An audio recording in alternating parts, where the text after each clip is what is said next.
ओम हर हर महादेव।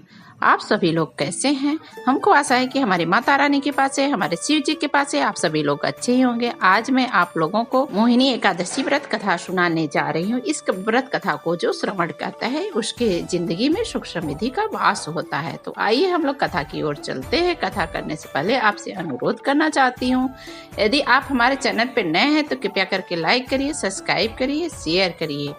और जितना आप कथा को शेयर करेंगे, जितना लोग उसको सुनेंगे, तो उतना ही आपको भी फल की प्राप्ति होगी। और कुछ उपाय भी बताऊंगी जिससे आपके घर में खुशियां आ जाएंगे।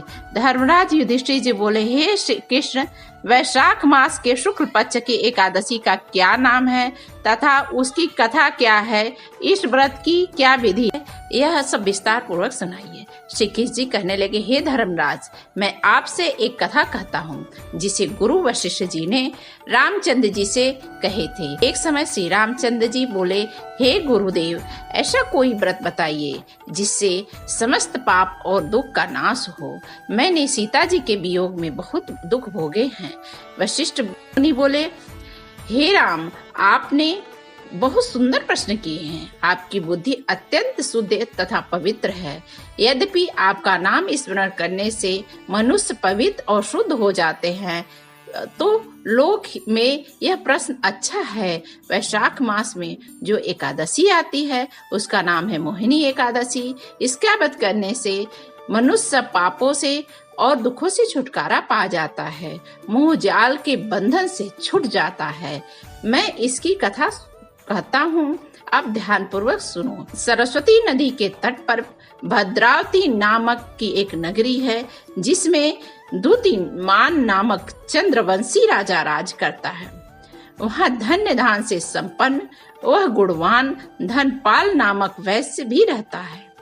वह अत्यंत दयालु और विष्णु भक्त। उसके नगर में अनेक भोजनालय, प्याऊ, कुएं, सरोवर, धर्मशाला आदि बनवाए गए हैं। सड़कों पर आम, जामुन, नीम आदि के वृक्ष लगे हुए हैं। उसके 5 पुत्र थे, सुमना, सुबुद्धि, मेधावी, सुकृति और दृष्ट बुद्धि।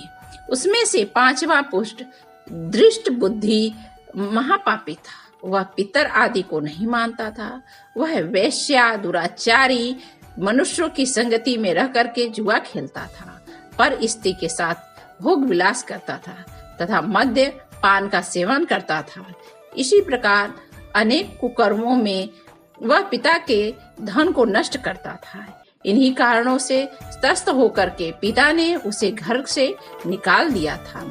घर से बाहर निकलने के बाद वह अपने गहने कपड़े बेच करके अपना जीवन निर्वाह करने लगा। वह सब कुछ नष्ट कर वेश्या और दुराचारी साथियों ने उसका साथ छोड़ दिया, क्योंकि जब उसके पास धन नहीं था तो सभी लोग साथ छोड़ दिए। जब धन रहता है तभी मित्र भी साथ देते हैं। अब वह भूख प्यास से दुखी रहने लगा। कोई इसका सहारा नहीं था। वह चोरी करना सीख ली। एक बार वह पकड़ा गया तो वैश्य का पुत्र जान करके चेतावनी दे करके उसे छोड़ा गया कि मगर दूसरी बार तुम पकड़े जाओगे तो तुम्हें नहीं छोड़ा जाएगा। राजा के आज्ञा से इस बार उसे कारावास में डाल दिया गया। जब दूसरी बार पकड़ा गया तो कारागार में उसे दुख हुए।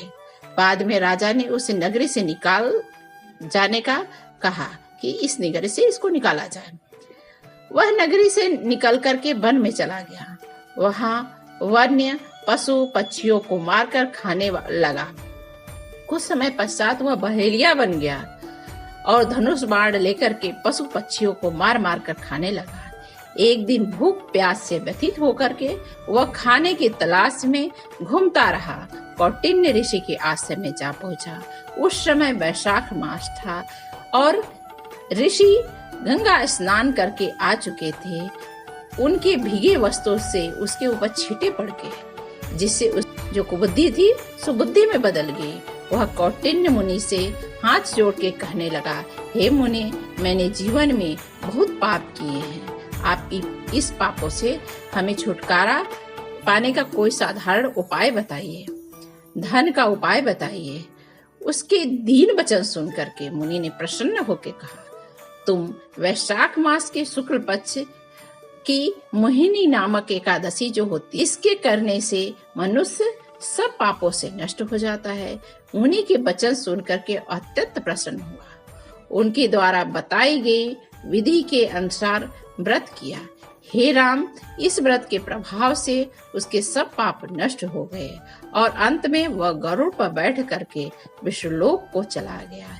इस व्रत से मोह आदि सब नष्ट हो जाते हैं। संसार में इस व्रत बड़ा श्रेष्ठ व्रत नहीं है। इस महात्म को पढ़ने और सुनने से 1000 गौदान का फल प्राप्त होता है। यह तो थी मोहिनी एकादशी व्रत कथा। आइए हम लोग कुछ उपाय भी जानते हैं। मोहिनी एकादशी के दिन आपको क्या करना चाहिए कि शंख को पहले धो लें, फिर उसके बाद शंख में जल भरें और विष्णु जी को रुद्राभिषेक करें।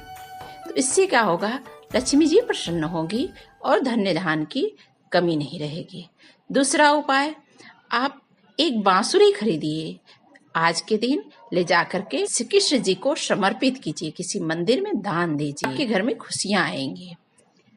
तीसरा उपाय, आप कोई वस्त्र बनाइए जो कि पीले रंग का हो, उसमें गोटा लगा हो और वह बना के विष्णु जी को समर्पित कीजिए, तो आपको शुभ फल की प्राप्ति होगी। यह उपाय जान करके, यह कथा सुन के आपको कैसा लगा, और ओम नमः शिवाय जरूर लिखिएगा कमेंट में।